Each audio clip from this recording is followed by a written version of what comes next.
네, 안녕하세요. 작년에 전종식 교수님 밑에서 경남대학교 빅리더에 참가했던 치파마의 서정환이라고 합니다.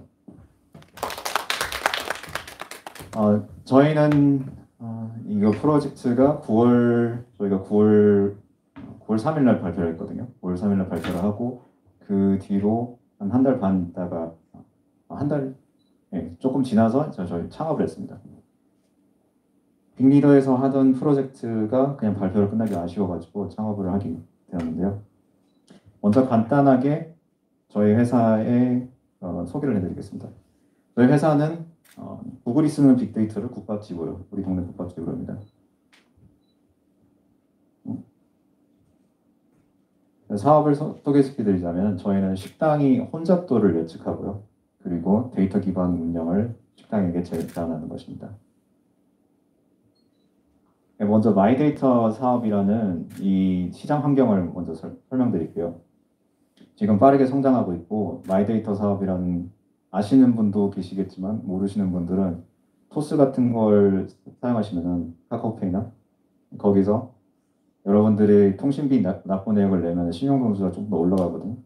기존에는 신용평가를 할 때 담보가 있는지, 차량이 있는지, 대출 얼마 했는지, 그리고 직장인이면 소득이 얼마큼 되는지 그걸로만 판단을 했는데 그러면은 식당 사장님들 같은 경우는 개인 사업자이기 때문에 금리가 되게 높거든요. 되게 한 18%, 17% 이렇게 넘게 나오는데 그런 분들에게 얼마나 이 자기 가게가 잘 운영이 되는지, 재방문율이 얼만큼 있는지 이런 거를 은행에다가 제공함으로 인해 가지고 그분들에게 좀 더 나은 대출 상품이 가고 카카오페이랑 토스도 그런 개념이고요.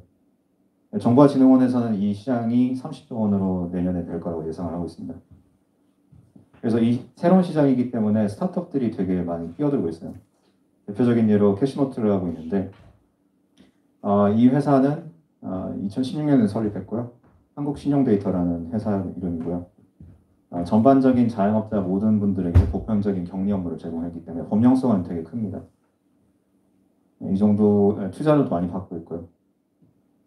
그러면 이러한 시장에 외식업이 상당히 크고요. 그래서 저희는 이 외식업을 통해서 이 시장을 진입을 하려고 합니다.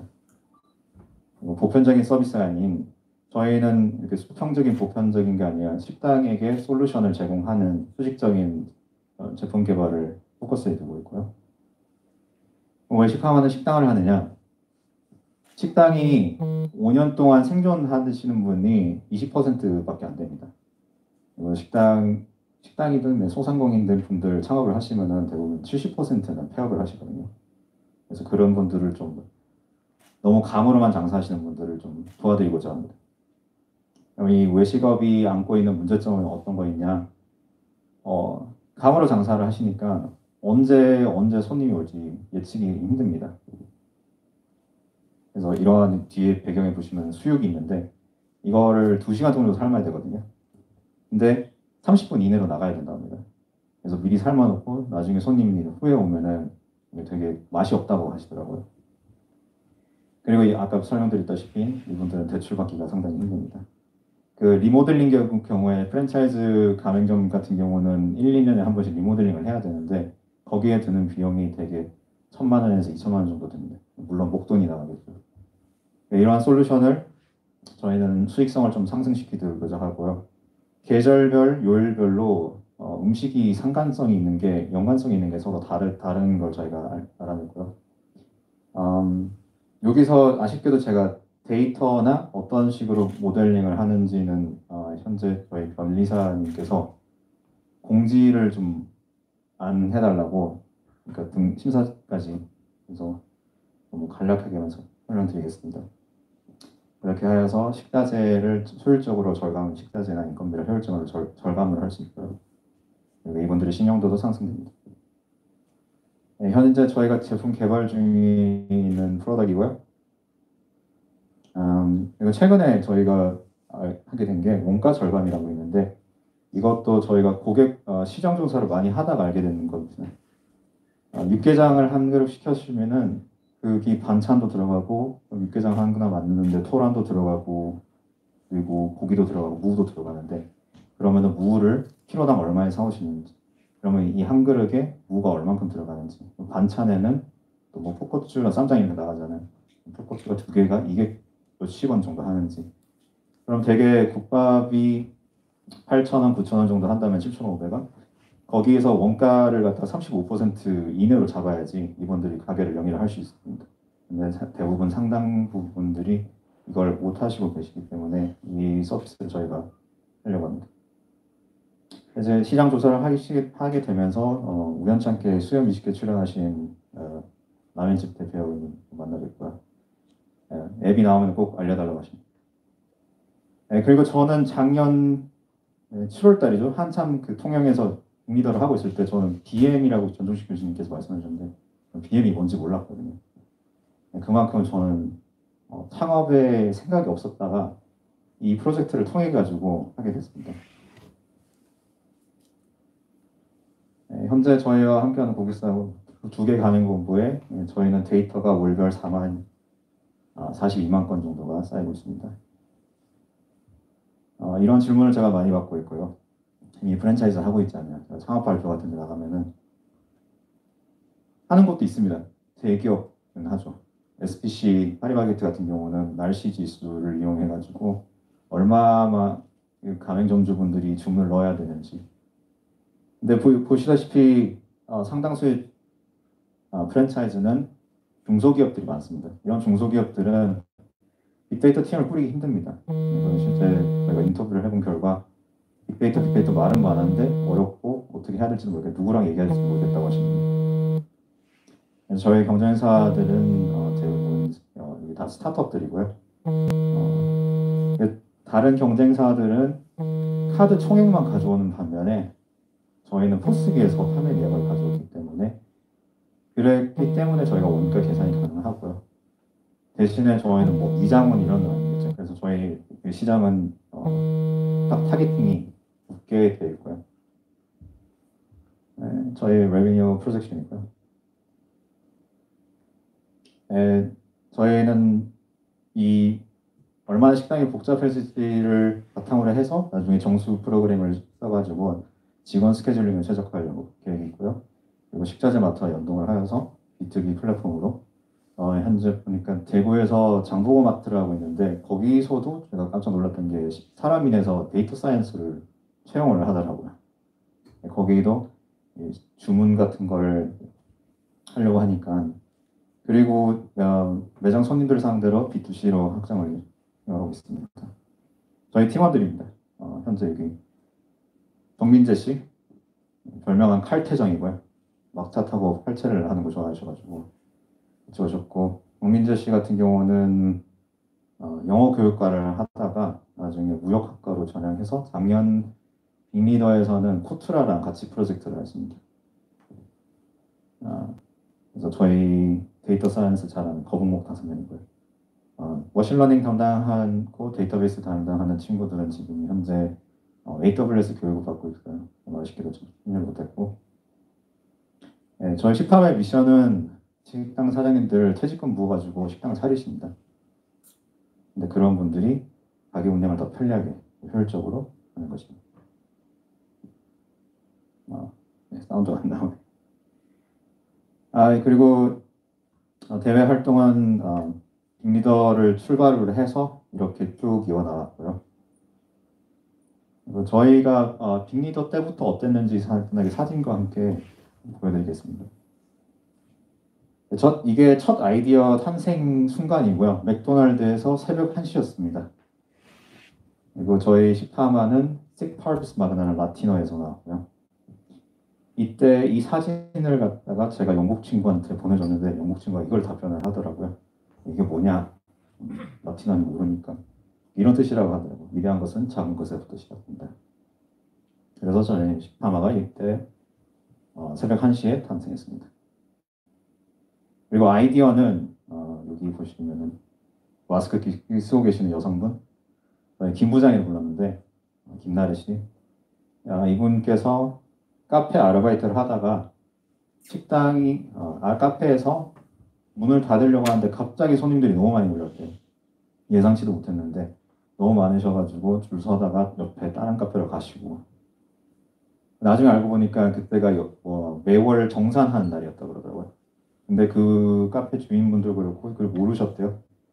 그래서 저희는 여기서 착안한 게 전력 데이터로 얼마만큼의 전력이 사용되는지 패턴이 있다면은 그걸 미리 알 수 있다면은 그걸 대비할 수 있을 텐데 해서 저희가 착안되어서 출발을 했습니다. 아까 맥도날드에서 보셨던 게 기획안을 쓰는 건데 지금 배경에 나온 게 기획안이고요. 그리고 이 기획안을 들고 이제 필요한 것이 저희 민간 데이터 호스트기 데이터입니다. 그러니까 결국에는 어디 가게 가가지고 사장님 장부 좀 보여주세요 이런 얘기인데 전화도 하고 뭐 이메일도 보내드리고 찾아가서 이렇게 뭐 가맹점 갔다가 프랜차이즈 대표이사님 만나고 포스 데이터를 수신하게 됐습니다. 통영에서는 정말 엄청 바빴습니다. 빅리더가 거의 저는 잠을 좀 많이 안 잤고 이날 유일하게 좀 바닷가에서 놀았고요. 통영은 항상 바다를 봤는데 이때 포스트 데이터 접근 동의가 획득돼가지고 재밌게 신나게 놀았고요. 하지만 다른 날들은 늘 늦게 잤습니다. 이게 새벽 5시고 저기 누워있는 사람이 AI 엔지니어 이조장 이민우 씨고요. 그리고 저희 교수님과 함께 이렇게 프로젝트 발표를 멋지게 하였고요. 근데 프로젝트는 프로젝트만으로 끝나지 않고 대회에서 발표만 하기 끝나기 너무 아쉬웠습니다. 여기 보면은 칼퇴정식 청소하시는 모습이고요. 이모부의 빈 건물에서 그냥 완전 더러운 그런 빈 공간에서 저희 시작했습니다. 청소를 하고 그리고 자금 조달이 필요하니까 자금 조달하기 위해서 다른 기업에서 분류 모델, 추천 모델 같은 거 해달라고 했을 때 이거를 어떻게 할지 고민하는 이런 모습이고요. 이게 저희 첫 사무실이었고요. 현재는 대구 수성구 알파시티에 저희가 있습니다. 그리고 서울 사무실이 구로 디지털 단지고요. 전에 계속 들이댔습니다. 좀 무식했던 게 어떻게 보면 좀 장점이 됐던 것도 하기도 해요. 이거는 사업자 등록금 낸지 뭐 한 달 반도 안 돼가지고 겁 없이 벤처 캐피탈 투자자에서 발표하고요. 여기 세종 IS 대표님은 저희가 입주하고 있는 건물의 그 대표님이신데 멘토링도 좀 많이 해주시고 이분이 두드리라가 아니고 들이대라 그럼 열릴 것이다. 그래서 많이 들이대고 있습니다. 여기저기 들이대다가 신용평가서 KCB 여기서는 빅데이터 사업부에서 수석 컨설턴트님이 저희 통영에 있을 때 한번 내려오셔가지고 교육도 해주시고 신용평가 모형에 대해서 원리도 알려주시고 그 연이 닿아가지고 제가 사실 연락을 안 드리고 있었는데 리멤버에서 제 명함이 떴다고 해가지고 연락이 오셨더라고요. 그래서 서울 올라갈 때마다 뵙고 있고요. 그래서 창업 경진대회를 통해서 네트워킹이 좀 활발해지고요. 이게 12월 달에 대구 창조경제센터에서 창업 리그를 했고요. 미국 피치 대회라 그러거든요. 저희 사업의 아이디어를 이렇게 알려드리는 거를 피치 대회에서 1등도 해본 적도 있고요. 네, 너무 감사하게도. 근데 저희가 여러 창업 지원 프로그램에서 많이 떨었습니다. 정말.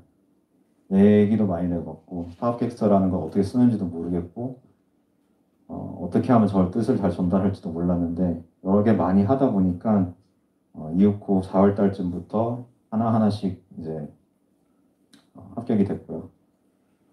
이거는 이제 구로 디지털 단지의 글로벌 창업자단표고요.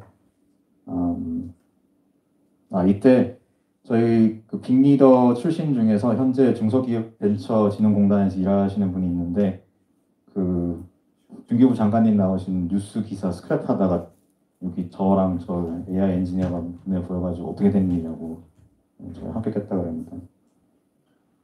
그리고 저희는 다들 데이터 사이언스만 있기 때문에 프론트엔드 개발자와 UX 디자이너 아마 팀원으로 함께할 분을 저희는 찾고 있습니다. 네, 혹시 경남대에서 뭐 그 교육 과정이 어땠다 뭐 궁금하신 거 있으시면 부탁드립니다.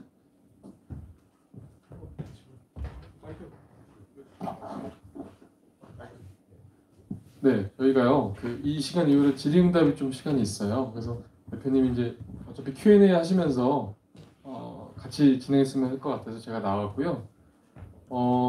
사실은 갑자기 딱 드는 생각은 혹시 지금 대표님이 말씀이 조금 뭐랄까 말씀이 되게 좀 약간 뭐랄까요? 좀 영어를 좀 쓰시고 같은 아니세요? 솔직히 저희가 경남대 가정에 아까 교수님께서 설명을 좀 드렸지만 정말 다양한 그 교육생분들이 참여를 하셨어요. 그래서 지금 대표님도 국내 대학은 아니시죠? 국내 외국에 있다고 예, 그러셨죠? 미국에서 19년 살다 와서 제가 통영 가기 전에 한국어가 더 느렸습니다. 그렇죠, 그렇죠. 예. 그거를 좀 설명을 해주셨으면 아마 더 좋았을 텐데 대표님께서 아마 말이 좀 서툰 건 아니지만 이렇게 영어를 많이 쓰셨기 때문에 아무래도 말투가 좀 그러셨던 것 같아요. 그래서 그 설명을 좀 먼저 드렸으면 제가 좋았을 텐데 먼저 말씀을 못 드린 것 같아서 경남대중에 그렇게 좀 다양한 분들이 오셨었습니다. 그래서 제 생각에는 정말 더 시너지가 있었던 것 같아요. 다른 대학보다 저희가 추구하고자 하는 방향이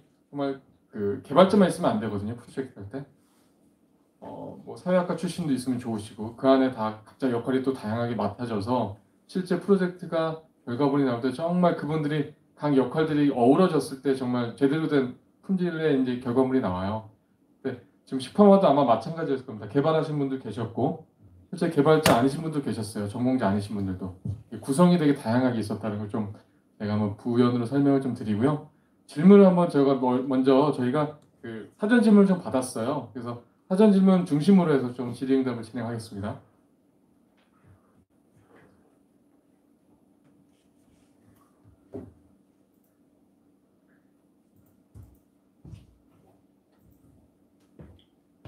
예, 여기 오신 분들 중에 먼저 질문을 주신 분도 있을 것 같은데 그러면 첫 번째 좀 질문을 제가 대답은 제가 답변은 안 드리고 여기 오신 선배님들이 답변을 드리는 걸로 할게요. 예.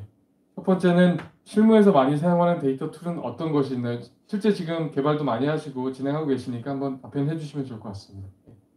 아, 네. 지금 실무에서 많이 사용하는 툴은 일단 그냥 데이터 분석을 하기 때문에 뭐 머신러닝이나 딥러닝 이런 것들을 사용하기 위해서는 대부분 파이썬을 사용하고 있고요. 그거 말고는 따로 전처리하거나 그런 과정도 다 파이썬으로 하고 있고, 네, 그렇습니다. 대부분 파이썬.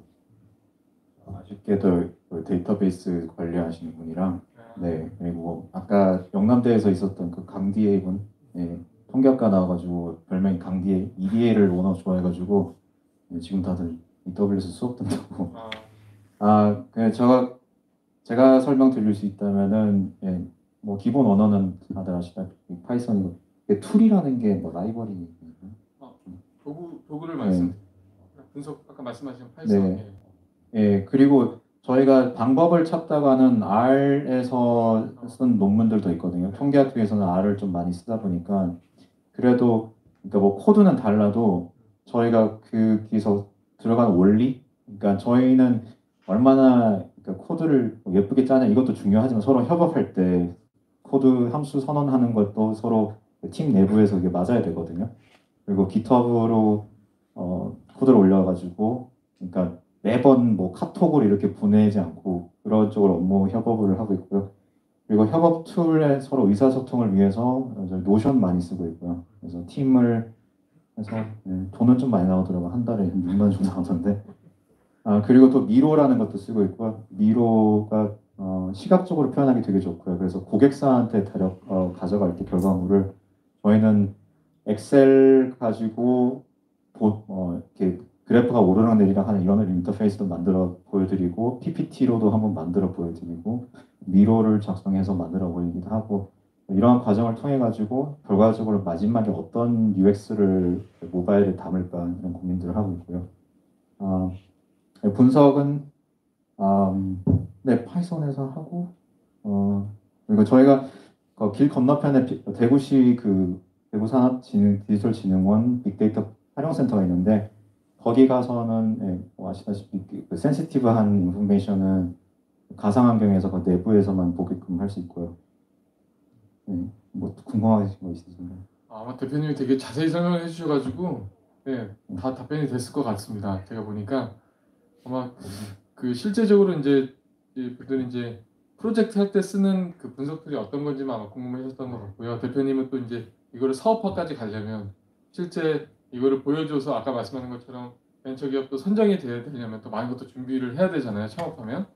뭐 기업에 가도 마찬가지거든요. 프로젝트 만들어 놓으면 끝이 아니라 실제 서비스 개발한 거를 포장해서 당연히 임원들한테 보여주거나 고객사한테 보여주는 게 당연하기 때문에 일련의 작업들이 다 필요합니다. 그러니까 분석하는 것도 중요하지만 그런 일들을 지금 팀원분들이 다 나눠서 적절하게 효율적으로 했다는 걸 아마 말씀해 주신 거잖아요. 네네. 제가 이해한 대로. 네. 네, 두 번째입니다. 이 두 번째 질문은 이어지는 질문인데 그 프로젝트가 큰 비중을 차지하던데 저희 교육 과정에서 여기 식파마는 어떻게 진행됐는지 한번 좀 아까도 뭐 설명이 들어가긴 했는데 간략하게 좀 설명 다시 한번 그러면 해주시겠어요? 식파마 먼저 설명드리고 그리고 코트라에서 어떻게 또 진행을 했는지도 설명드리겠습니다. 네네. 코트라도 되게 너무 재밌는 프로젝트여서 봤었습니다. 저 네. 네. 아, 사실 원래는 올해도 비슷하게 갈 것 같은데 일단 교육을 되게 많이 됐습니다. 아침부터 오후까지, 아침부터 오후까지, 아침부터 그리고 과제하고요. 그리고 몰랐던 걸 복습해야 되고 거의 잠이 없고요. 미리 좀 파이썬을 해오셨던 분들은 코딩을 좀 하셨던 분들은 조금 더 수월했어요. 근데 몰랐던 분들 되게 너무 시간을 많이 보냈고 그리고 후반부 가면서 이제 슬슬 조가 짜여집니다. 그리고 조가 짜여지고 그리고 아까 보셨던 그런 공공기관들에서 제안하는 프로젝트들이 이렇게 나와요. 어떤 데이터를 드릴 건가? 그리고 그분들께서 오셔가지고 뭐 우리 기업에서 우리 공공기관에서 원하는 거는 이런 거다. 그러니까 뭐 문서 처리를 좀 자동화하는 OCR 기반으로 좀 해달라. 그리고는 전파진흥원에서는 예전에 그 등산객들이 산에서 이렇게 구조가 힘들거나 뭐 통신이 마지막으로 됐을 때 어디가 찾아내는지 그런 것도 있었고요. 좀 다양한 것들이 있고요. 그래서 그 팀원들과의 화합이 좋아야 되고 그리고 그 분야의 관심도가 되게 중요해요. 그래서 교육 받은 것들을 그리고 후반부 가서는 계속 프로젝트만 하거든요. 모여서 뭐 아침부터 모이는 조도 있고 어떤 조는 밤늦게 해가지고 아침에 좀 주무시는 조도 있고. 근데 프로젝트가 좋은 게 아주 그냥 배웠던 거를 정말 거의 서비스 베타 서비스 갈 정도로 이게 뭐 UI, UX를 써가지고 뭐 소프트웨어를 만들지 못하더라도 어떠한 결과물이 그냥 파이썬 창에서 이걸 인풋했는데 결과가 나온 정도는 해드려야 되니까 그거를 만들려고 하니까 고민을 하게 되고 문제가 있으니까 또 장애물이 있으면은 또 여기저기 연락해가지고 또 찾아보고 그런 과정을 거치면서 정말 자기 거가 되거든요. 그래서 저희는 포스기 데이터를 직접 해서 그리고 다른 여러 외부 데이터와 같이 결합을 했고요. 그리고 코트라는 되게 재밌어요. 한번 들어보세요.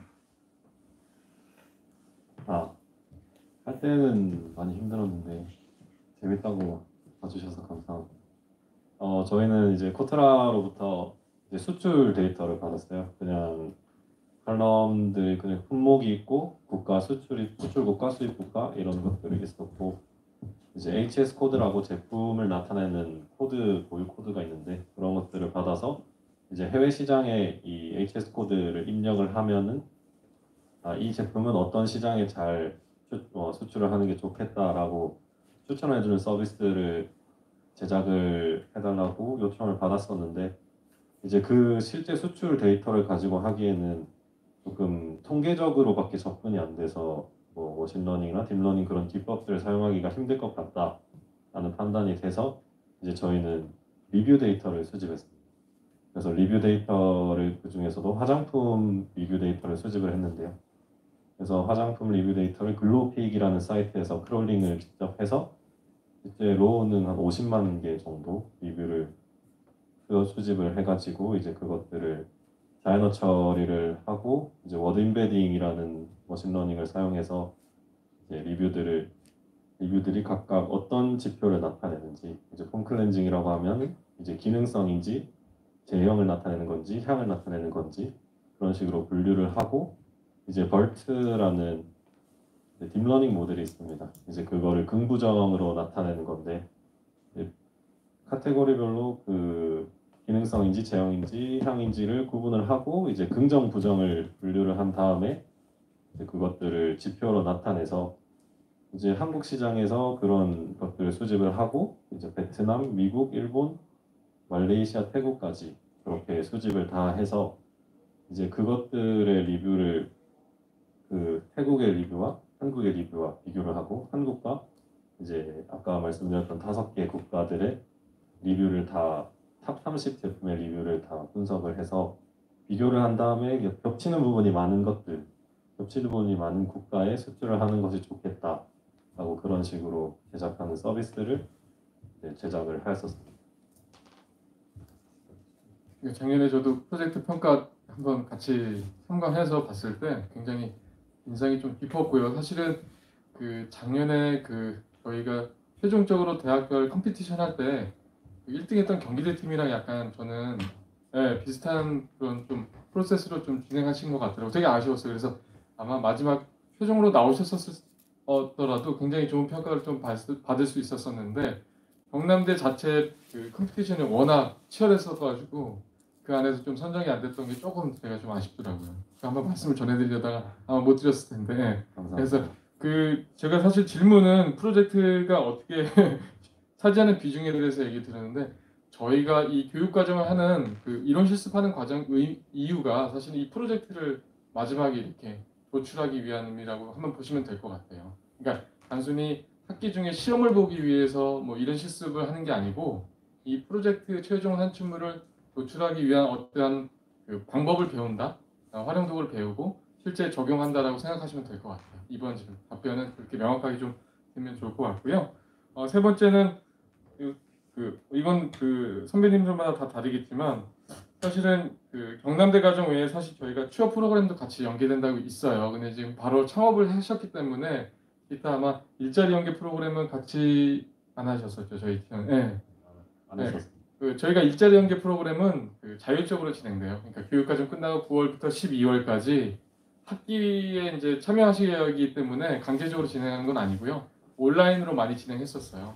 그래서 지원하시는 분들, 자율적으로 하고 싶은 분들은 일자리 연계 프로그램, 아까 말씀드린 뭐 취업 컨설팅이라든지, 그다음에 선배 특강, 뭐 이런 여러 가지 또 그 안에 프로그램들이 있었는데 그런 프로그램들 중에 어떤 게 좋았냐 그런 질문이신 것 같은데 그거는 아마 안 하신 것 같아서 경남대 과정 중에서 그래도 이제 겪으신 게 경남대 교육 과정에서 가장 기억에 남는 게 어떤 건지 선배님 하나씩 좀 말씀해 주시겠어요? 다 좋았나요? 물론 다 좋았지만 그거 안 이제 해주세요. 제가 가장 기억에 남는 거는 아무래도 제가 자연어 처리라는 툴을 그 사용을 했었으니까 이제 최석재 교수님이 강의해 주셨던 자연어 처리 과목이 제일 기억에 남는데 이제 자연어 처리라는 말 자체도 전 아예 처음 들어봤었는데 그거를 이제 다루면서 실제로 공부도 하고 이제 프로젝트를 해서 서비스까지 만들었을 때 이제 그때 되게 재밌고 뭐 즐겁더라고요. 그래서 가장 기억에 남는 것 같습니다. 프로그램 저는 그 강의랑 그리고 그 교수님께서 또 프로젝트를 진행함에 있어서 그 분야의 전문가분들을 이렇게 통영까지 내려오라고 이렇게 부탁드리시면 서울에서 내려오셔요. 강연 같은 거. 근데 그게 단순 강연이 아니라 이렇게 커피 한 잔 하면서 오후 내도록 이것저것 여쭤보고 그러면은 그분들이 그냥 단순히 여기서 뭐 어떻게 모델링 하라, 어떻게 뭐 기법을 뭘 써라, 그러니까 노이즈를 어떻게 넣어라 이런 것도 말씀을 해주시지만은, 그러니까 비즈니스적으로도 설명을 해주시고 그리고 앞으로의 진로에 대해서도 상담을 해주시고 그 각각 조들마다 다 있었어요. 그러니까 그 거기 뒤에 앉아 계신 연구원분들은 소개를 안 했네요. 그러니까 저기도 되게 엄청 재밌었거든요. 저랑 같이 방 쓰는 2명이 저기 참가했었는데, 그러니까 아동 학대가 재발이 된다 안 된다 이거를 갖다 퍼센티지로 나타내는 그런 프로젝트였거든요.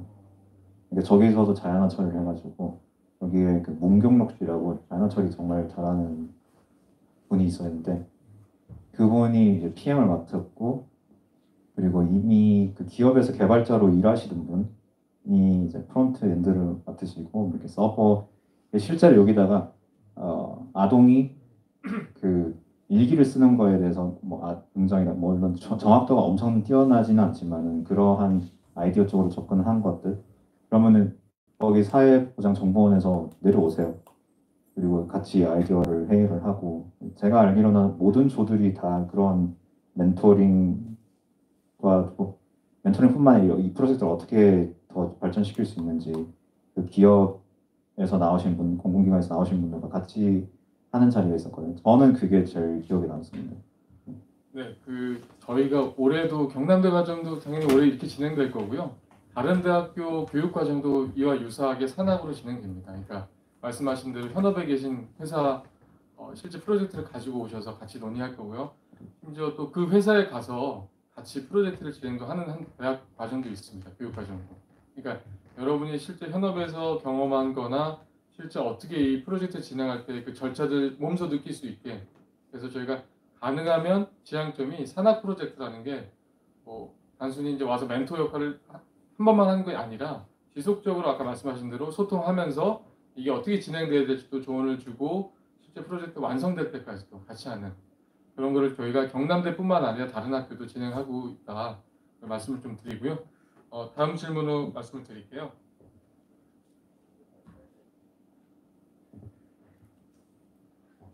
네, 알고 있는 프로그램이 적거나, 그러니까 이거는 자기가 역량이 조금 부족한데 참여할 수 있습니까? 라고 이거 질문을 한번 주신 것 같아요. 두 분 중에 어떤? 네, 저희 둘이 잘 대답할 수 있습니다. 아까 할 수 있다. 네, 칼퇴정 네. 분은 자연어 처리를 한번 듣고 밖에 나와서 쉬는 시간에 자연어 처리 새소리인가 이렇게 얘기했던 거예요.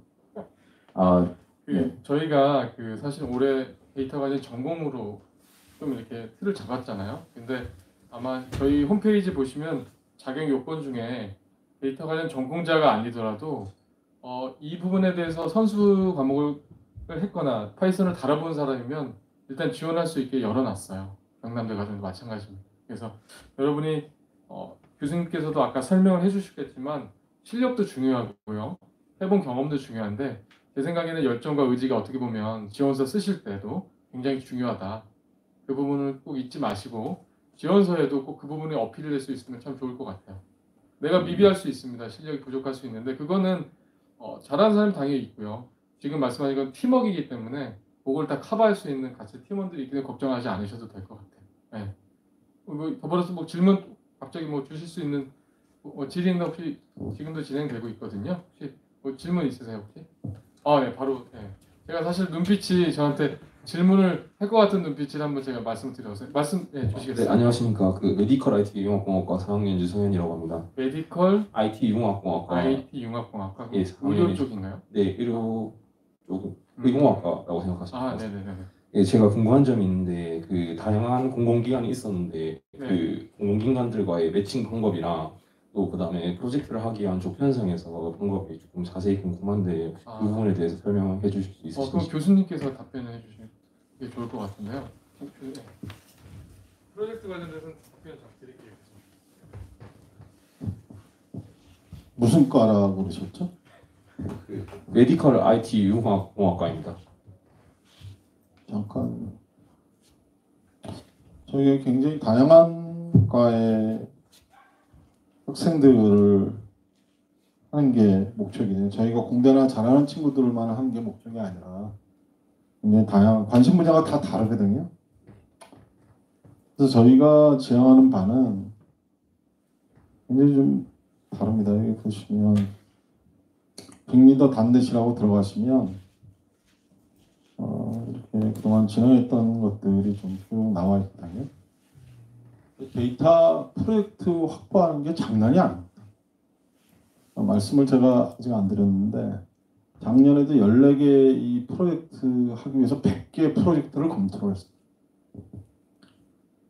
학생들은 저희 프로젝트 하면 쉽게 되는지 모르겠지만 이걸 실질적으로 기획하고 끌고 가는 사람 입장에서는 100개를 검토를 해요. 그런 상황에서 어떤 학생들은 정말 고맙다고 그거를 해서 자기가 다음 단계에 오는 친구가 있고요. 저희가 그렇게 100개 시간을 검토하는 가장 큰 이유는 지금 학생이 질문한 거랑 굉장히 유사합니다. 왜냐하면 내가 관심 분야에 있는 거를 하게 하고 싶은 거예요. 내 전공 분야나 내가 좀 할 수 있는 거. 그러면 프로젝트를 100개를 검토하는 올해도 지금 한 100개 정도 검토하고 있습니다. 그럼 100개 검토를 하려면 어느 정도를 해야 되냐면 공공기관을 보통 2번에서 3번 왔다 갔다 해요. 학생들을 모집을 하면서 공공기관에 2번 내지 3번을 왔다 가야 그쪽에서 한번 검토해 보겠습니다. 이럽니다. 그럼 저희가 12개, 13개 이렇게 되는 건데 그러려면 보통 3, 40군데는 왔다 갔다 해야 합니다. 그러면 내가 예를 들어서 기계공학과다. 내가 전자공학과다. 그러면 기계공학이랑 관련된 걸 하고 싶어. 그리고 또 기업마다 위에 윗분들이 밑에 사람들이 뭔가를 하려고 하는데 생각이 다릅니다. 밑에서 움직이지 않는 케이스 너무너무 많습니다. 욕이 너무너무 많이 나옵니다. 그리고 이게 프로젝트가 그렇게 끝나는 게 아니라 또 나중에 끝나고 나면 다 공공기관이나 거기 가서 다 발표하는 자리를 만들어줘요. 그리고 거기 가서 발표하는 자리를 만들 뿐만 아니라 차비까지 제가 달라고 해서 그 참여하는 사람들 합니다. 왜? 저는 그게 학생들한테 굉장히 소중한 경험이라고 봅니다. 그렇지만 그러한 과정 속에 있어서 지금처럼 자기가 관심도가 있어서 뭔가를 하는 친구들은 굉장히 생각이 바뀝니다. 그 바뀐 생각으로 인해서 하나씩 하나씩 프로젝트가 되고 프로젝트 선택할 것들은 굉장히 많습니다. 올해는 심평원, 메디칼 쪽은 심평원이랑 지금 하려고 프로젝트 기획을 지금 48개를 검토를 했어요. 48개 검토를 해서 45개는 아웃이 됐고요. 3개 남았습니다. 근데 그 중에서도 제가 볼 때는 하나 정도만 하게 되지 않을까. 그래서 제가 볼 때는 좀 있고, 그래서 지금 학생분이 설명을 해준 것처럼 다양한 분야, 다양한 자기의 어떤 그런 경우에 있어서 그런 것들을 좀 하고, 그러한 것이 여기에 지방에 새로운 터닝 포인트가 된다. 어떤 한 학생을 잘 되게 하기 위해서 하는 것이 아니다. 이거는. 정말 이 후배들을 위하고 지역이 지금 기울어진 이 운동장을 좀 새롭게 만들기 위해서 하는 그런 개념으로 그렇게 어프로치를 하는 게 맞다. 저는 그렇게 봅니다.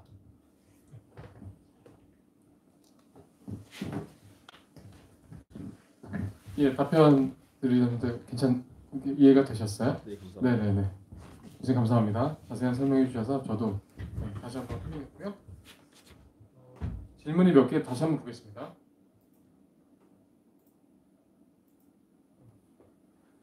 네, 이건 선배님들한테 말씀을 드려보겠습니다. 질문을. 데이터 청년 캠퍼스 수료 후에 가장 달라진 점이 있다면 어떤 게 있을까요? 네, 제 개인적으로는 사회를 바라보는 시각이 좀 많이 바뀌었어요. 그러니까 뉴스를 보더라도 이걸 데이터화해서 아니면 그 기업에서는 어떤 식으로 이걸 쓸까? 안 그래도 오늘 오면서 어제 뉴스가 나왔는데 배달의 민족과 요기요에서 라이더 문제 혹시 아시나요? 그러니까 그걸 모르시네. 그러니까 여기서 뭐 저기까지 뭐 횟집에 가서 픽업을 해야 되는데 뭐 이렇게 해서 유턴해서 가야 되는데 거기는 직선거리로 나오더라고요. 그러면은 이분은 6.2km를 오토바이를 타고 이렇게 주행하셨는데 300m만큼만의 수수료가 지급되고 그런 게 있더라고요. 그거를 보면서 저는 예전에는 보면은 이랬겠죠. 아유 저런 나쁜 그 돈 풀어나라고 해가지고 뭐 어렵게 하시는 분들 돈 뜯어먹네 이런 생각했는데 저는 또 다르게 생각이 되더라고요. 그쪽 그 인공지능 개발 쪽에서 어떤 식으로 했는지는 뭐 영업 비밀이니까 알려줄 수는 없지만은 아무래도 오늘 오후에 그쪽 그 팀 개발 분과 통화가 잡혀 있는데 궁금해서 여쭤보려고 하는데 저는 이거가 만약에 도메인 지식이 좀 부족해서 그랬나? 예를 들어서 컴퓨터실 안에서만 항상 모델링을 하게 되면은 내가 이걸 만들게 돼가지고 사회에 나갔을 때 이게 어떻게 적용이 되는지 그러니까 저희가 예를 들면은 원가 계산표라는 거를 저희가 만들려고 하는데 식당 사장님과 직접 부닥치면서 어떻게 쓰시는지를 고려를 안 하고 저희가 그냥 랩실에서 그냥 만들면은 거기 실생활에서는 쓸모가 없게 되거든요. 그래서 그런 것들이 좀 궁금하고 데이터로 어떻게 이걸 쓸지 예를 들어서 간단한 유튜브를 보더라도 얼마 전에 국밥집에서 깍두기가 이렇게 재사용돼가지고 좀 안 좋은 평이 나왔거든요. 그러면은 이런 안 좋은 평이 나왔을 때 국밥집에 가는 영향이 어떻게 될까를 갖다가 어떻게 상관관계를 보지? 저희는 거기서 유튜브 보면은 조회수를 갖다가 가져오고 그리고 얼마나 이게 공유가 됐고 그런 걸 해가지고 그러면 여기 안에서의 가중치를 찾을 수 있지 않을까? 네, 예전에 이런 생각이 전혀 안 들었었거든요.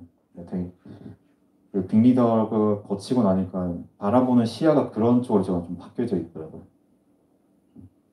설태정신이.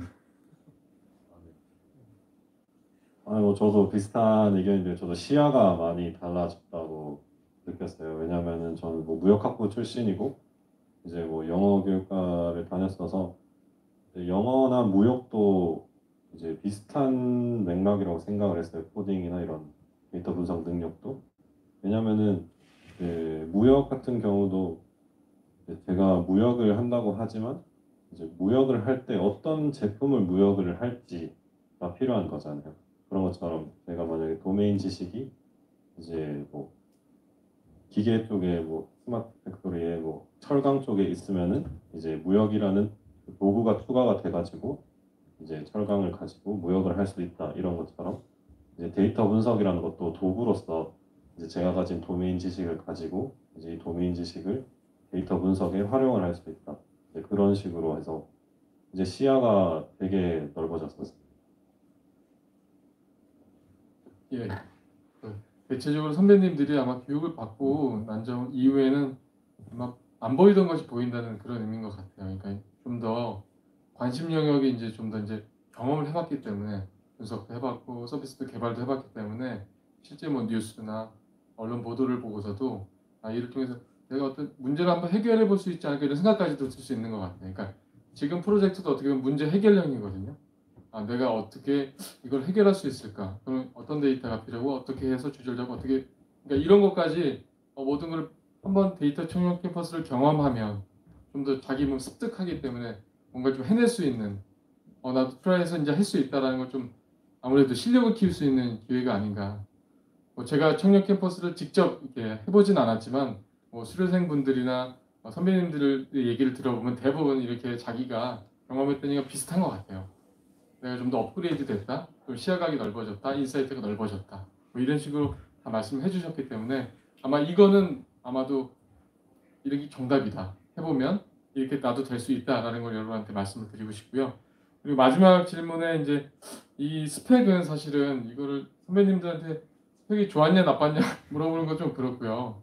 어느 정도 돼야 붙을 수 있습니까? 라는 그런 질문인 것 같아요. 이것도 교수님한테 한번 여쭤봐도 될까요?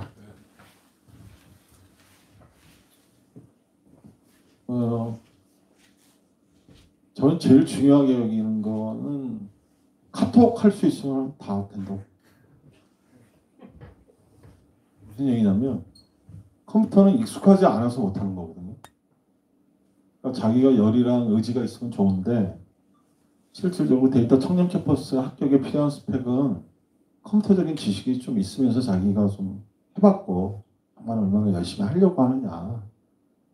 그게 굉장히 중요하고 그 다음에 더 중요한 거는 저희가 아까도 말씀드렸지만 기숙사를 하는 이유가 보통 한 350시간 되는데 작년에 보면 한 1000시간 이상 정도 하시거든요. 그러니까 그런 속에 있어서 같이 자기가 부족한 걸 메꿔나가고 뭔가를 하려고 하는 그런 거. 그 다음에 R이나 만약에 파이썬을 자기가 못했다. 지금 파이썬을 안 했다. 그러면 지금부터라도 자기가 지금 들어올 아까 경북대 학생 한 명이 저한테 지금 파이썬 못하는데 지금부터라도 자기가 공부해서 들어와도 되겠습니까? 그래서 내가 뭐라 그랬냐면 오케이 좋은데 당신이 지금 아무것도 못한다고 그랬었는데 나중에 면접 볼 때 얼마나 늘어났는지를 그걸 나한테 입증을 해달라. 나는 그게 중요하다고. 그러니까 여러분들 우리 같은 기성세대나 제가 제일 좋아하는 이 강재혁 선생님 이런 분들이 여러분들 해드리는 건 뭐냐면 기회를 만들어드려요. 그 기회를 자기가 스스로 잘 활용을 해서 얼마나 자기가 잘 만들어가느냐. 우리 서정환 대표는 작년에 들어올 수가 없었어요. 왜냐하면 나이가 34살까지였기 때문에. 근데 청강생도 좀 받아주면 안 되겠느냐.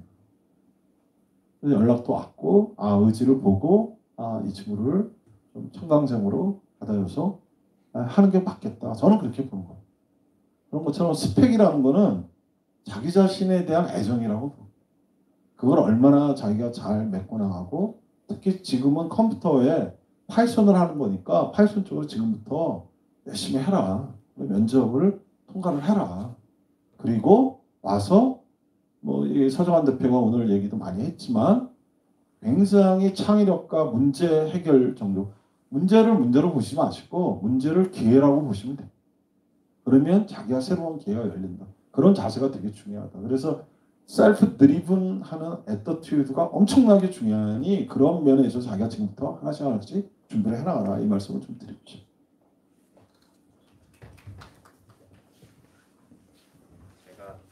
제가 연구원님께 한번 질문 드려도 될까요? 네. 아니, 근데 여기 오신 분들도 그렇고 인터넷을 보시는 분들도 궁금해하실 것 같은데 네네네. 그 채용 관련된 겁니다. 네네. 데이터 사이언티스트가 지금 수요가 계속 늘고 있잖아요. 네네. 그리고 저만 뭐 길진 않지만은 네. 스타트업계 이렇게 여러 가지 네트워킹을 하면서 네.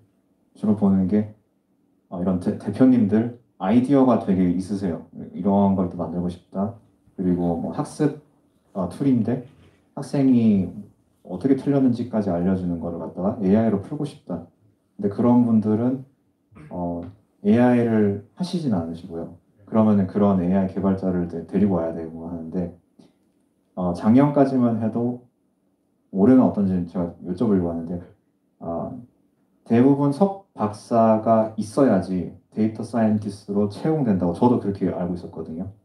근데 제가 또 최근에 또 들은 얘기로는 그냥 학사 나오고 뭐 신입 이런 분들도 이제 데리고 와야 되고 이러한 기업들도 늘어나고 있고 대구에 보면 장보고 마트라고 있거든요. 식자재 마트. 저는 한 2달 전인가 사람인에서 알림이 뜨다가 깜짝 놀랐는 게 거기서 데이터 사이언티스트를 뽑고 있더라고요. 머신러닝을 뽑고 있고 식자재 마트가. 그래서 그런 기준이 아직까지도 석박사에 한정돼 있는지 아니면 좀 어떻게 좀 변화되고 있다고 보이시는 채용 시장이? 제가 이 생각이 나네요. 작년에 경남대에 갔었는데 MS의 이사님이 오셨어요. 근데 아주 어려운 질문이 나왔을 때 대단히 좋은 질문이라고 이렇게 얘기를 하신다고 하더라고요. 대단히 좋은 질문을 해주신 것 같아요. 그 기억이 납니다. 지금 말씀하신 것처럼 실제 아마 채용 때문에 구직을 한번 지원서를 내보신 적 있으신가요? 아니면 채용 공고문을 한번 보신 적 있으세요? 여기 오신 분 중에 최근에? 예전에는요, 제가 이제 기업분들도 저희도 당연히 많이 만나 뵙고 처음에 기업분들도 빅데이터라는 거를 뉴스로만 듣고 빨리 도입해야 된다. 아까 저희 데이터 산업 현황 조사에도 보면 빅데이터 도입이 급하다라고 계속 필요하다라고 기업 대표님들이나 중견급 임원들이 다 답을 해주셨어요. 근데 실제적으로 그분들이 빅데이터 도입이 뭔지 잘 몰라요. 무슨 말씀이냐면 빅데이터는 데이터 사이언티스트만 할 수 있다라고 생각을 하신 거예요. 그래서 채용을 하실 때 데이터 사이언티스트 채용이라고 쓰신 거예요. 실제 데이터 사이언티스트는 뭐 당연히 이제 대표님도 아시겠지만 각 분야에 너무 도메인 지식이 필요하고요. 실제 지금 하시는 분야 외에는 의료 분야에 또 데이터 사이언티스트가 필요하고요. 각 분야마다 필요한 데이터 사이언티스트가 있는 거거든요. 그래서 실제적으로 요즘에는 산업 계신 분들도 조금씩 알게 됐어요. 그래서 석사가 꼭 필요하지 않은 직무도 있구나라고 말씀을 하시더라고요. 그리고 실제적으로 이렇게 경험을 저희 교육과정 한 친구들도 충분히 와서 할 수 있다라고 말씀을 해주셨어요. 그러니까 지금 뭐 석박사가 필요한 부분은 분명히 있습니다. 채용 공고 보시면 굉장히 좀 고퀄리티 와서 해야 되는 일들이 잡혀져 있는 데는 석박사 채용을 계속 하고 있고요. 근데 일반 기업들 있잖아요. 중견기업들은 학부에서 충분히 여러분이 학업을 하시더라도 지원하실 수 있는 부분이 있어요. 뭐 단 뭐 경력 1년 이상 뭐 이렇게 쓴 부분도 있지만 그게 약간 허들이 될 수 있는 데도 있지만 아시는 데는 대부분 경험했던 이런 프로젝트를 경험했던 친구는 지원할 수 있다라고 이렇게 채용 공고도 나와 있는 데 꽤 많거든요.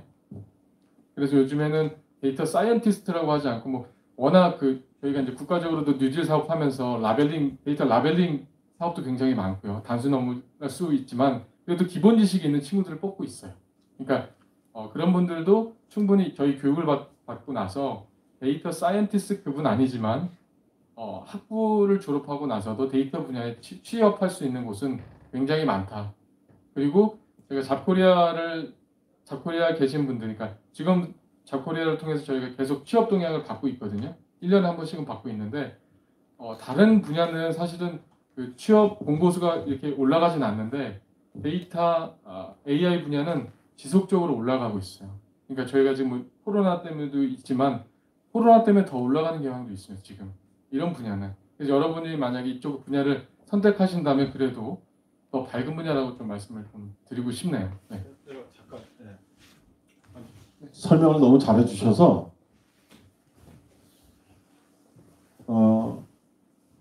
첫 번째 데이터 AI 쪽 데이터 사이언스 쪽은 뭘 가지고 뽑냐면 첫 번째 어떤 경험을 해봤느냐 그게 굉장히 중요해요. 그래서 제가 말씀을 안 드렸는데 저희가 하고 싶은 거는 혁신 서비스를 4가지 정도, 4번 정도 해보면 좋을 것 같다. 4번 정도의 어떤 시카마 프로젝트나 아까 코트라 프로젝트도 있었고 저희가 10몇 개씩 하잖아요. 그거를 자기가 한 4번 정도만 하면 머신러닝의 웬만한 지도학습이나 비지도학습 그 다음에 뭐 자연어 처리 안 할 수가 없거든요. 영상 처리, 딥러닝.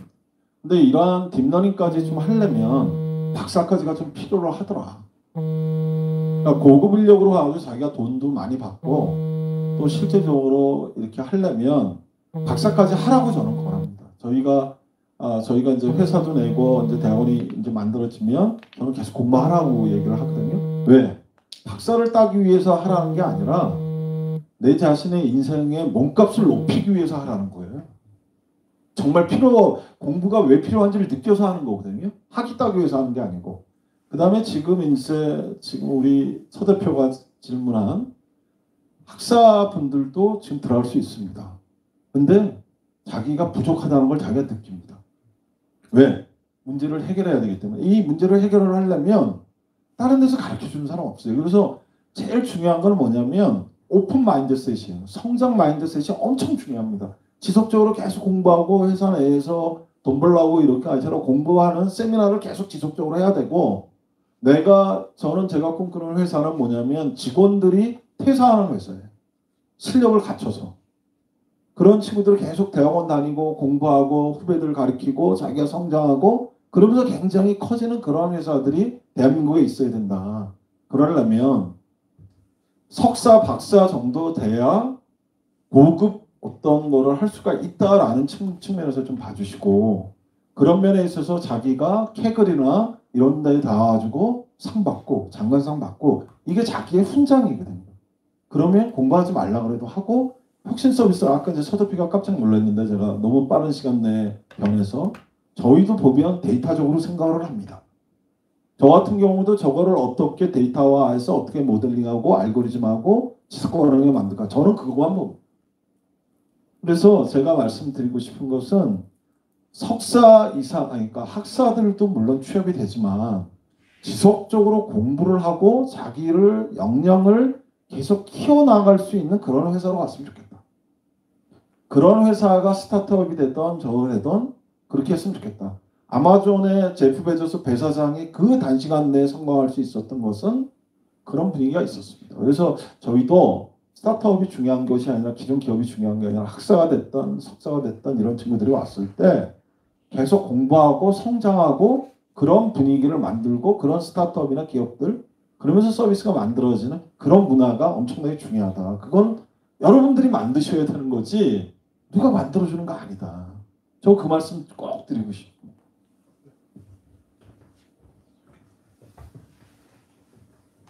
예, 교수님 또 의원 또 자세하게 설명해 주셔서 다 이해가 되셨으리라고 믿고요.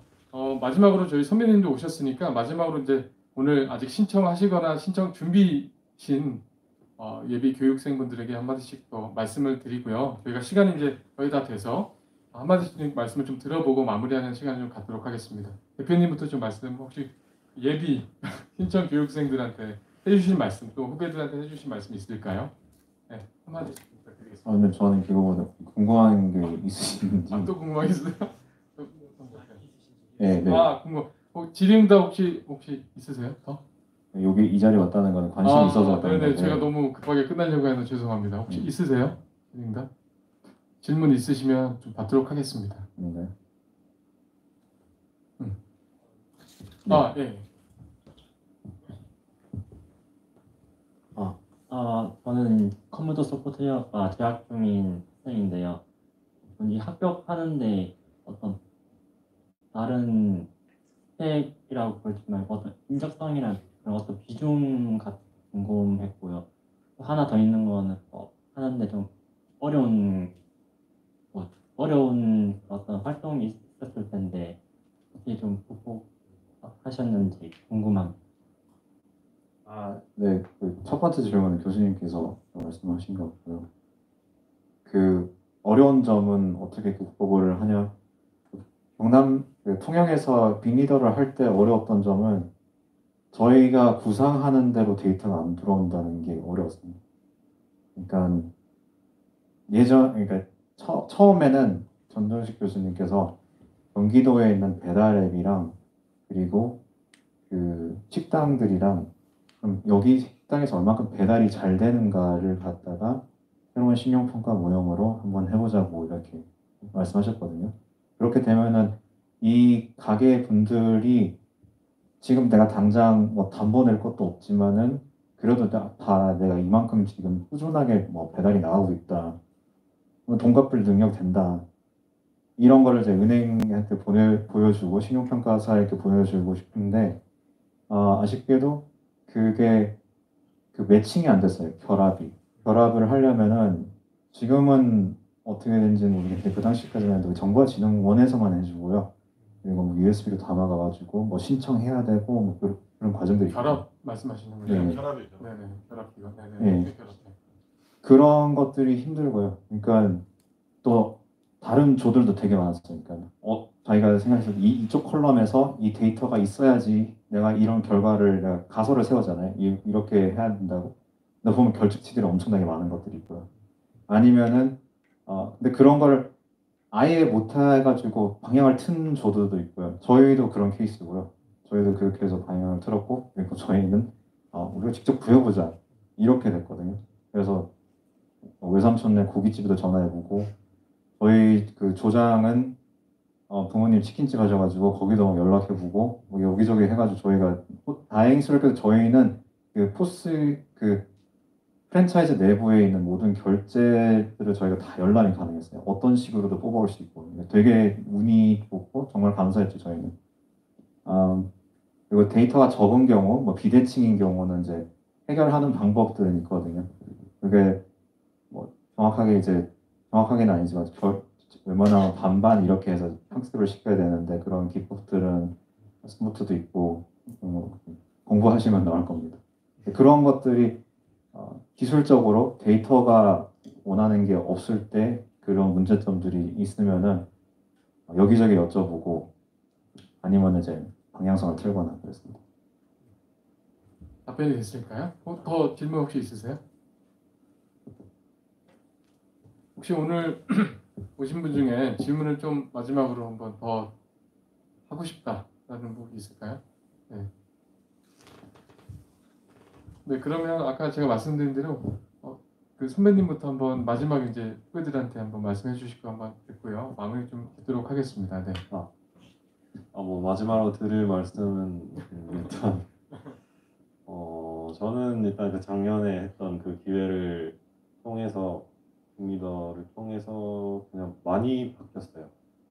저는 애초에 창업이라는 생각도 안 하고 있었고 코딩이라는 것도 하고는 싶은데 뭐 어떻게 할 수 있는 방법이 없을까 생각만 하고 유튜브만 보고 있었는데 이런 교육기관을 통해서 실제로 코딩을 해보고 데이터 분석을 해보고 이제 그 수업을 듣던 교수님과 좀 연이 되어가지고 이제 교수님과 논문을 한번 써보기도 하고 이제 지금은 이제 경영 쪽으로 대학원도 이제 진학을 할 예정이고요.